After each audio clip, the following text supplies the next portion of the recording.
रो रहा था। तभी एक साधु उस रास्ते से गुजर रहे थे। जब साधु ने उस कौवे को रोते हुए देखा तो उन्होंने कौवे से पूछा कि तुम रो क्यों रहे हो, क्या कोई कष्ट है? कौवे ने जवाब दिया, महाराज ये भी कोई जिंदगी है? मेरा इतना काला रंग जिसे कोई भी पसंद नहीं करता। जिस किसी के भी घर पर जाता हूँ लोग दुत्कार कर मुझे भगा देते हैं। कोई एक टुकड़ा रोटी भी नहीं देता, ना ही मुझे कोई पालता है और न प्यार करता है। ऐसी जिंदगी से भला कौन खुश रहता है? कौवे की बात सुनकर साधु ने पूछा, तो तुम क्या बनना चाहते हो? कौवा ने कहा, आप तो इतने बड़े महात्मा हैं, आपके पास इतनी शक्तियां हैं, अपनी शक्तियों से आप मुझे एक हंस बना दीजिए। साधु ने कहा कि ठीक है, मैं तुम्हें एक हंस बना दूंगा, लेकिन उससे पहले हम हंस के पास चलते हैं और उसी से पूछते हैं कि उसकी जिंदगी कैसी है। वह दुखी कौवा साधु के साथ एक तालाब के पास जाता है जहाँ पर हंस तैर रहा होता है।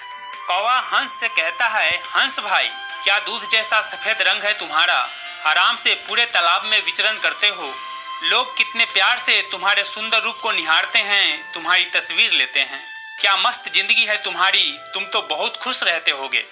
कौवे की बात सुनकर हंस चिढ़कर बोला, क्या बकवास करते हो, ये भी कोई जिंदगी है? ये सफेद रंग भला कोई रंग होता है? लोग मुझे लाकर छोटे से तालाब में डाल देते हैं जिसके गंदे पानी में मेरा दम घुटता है। ऐसा लगता है जैसे मेरी आजादी छीन गई हो। मुझसे अच्छा तो वो मोर है, क्या रंग बिरंगे सुंदर पंख है, पूरे जंगल में जहाँ मर्जी वहाँ घूमता है।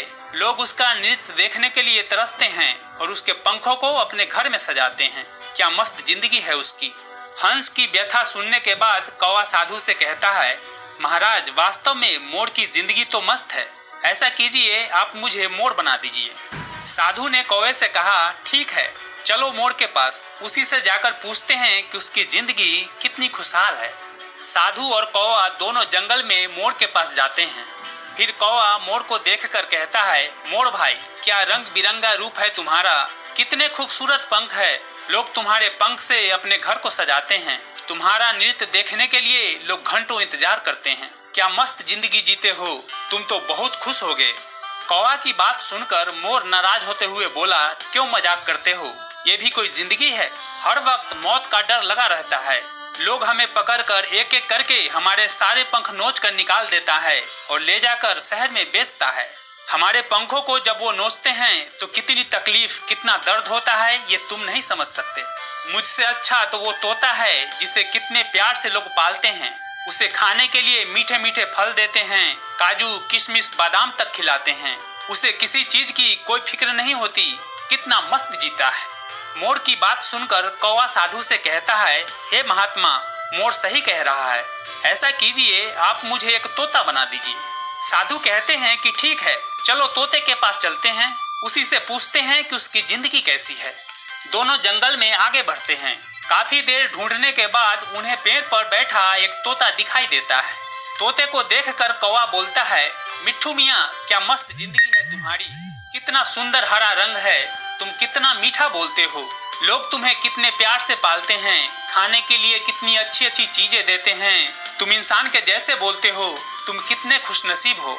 कौवे की बात सुनकर तोता बोलता है, क्या खाक खुशनसीब हूँ, ये भी कोई जिंदगी है? हरे पत्ते जैसा हरा रंग है, पता ही नहीं चलता। लोग हमें पकड़कर पिंजरे में डाल देते हैं। उस छोटे से पिंजरे में कैद होकर हमारा दम घुटता है।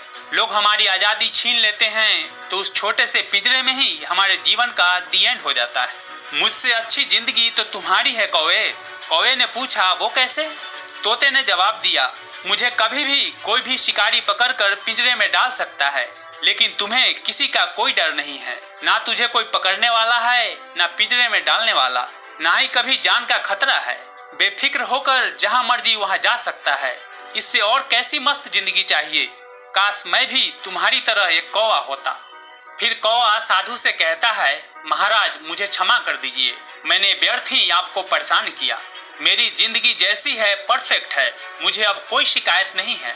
दोस्तों, इस कहानी से हमें जीवन की सबसे अहम सीख मिलती है कि आप जो हैं, जिस भी अवस्था में हैं, जिस भी परिवेश में हो, आप मस्त हो, आप सबसे अलग हो, यूनिक हो। ऊपर वाले ने आप जैसा कोई भी दूसरा इंसान इस दुनिया में नहीं बनाया है, इसलिए किसी से भी आप अपनी तुलना मत कीजिए।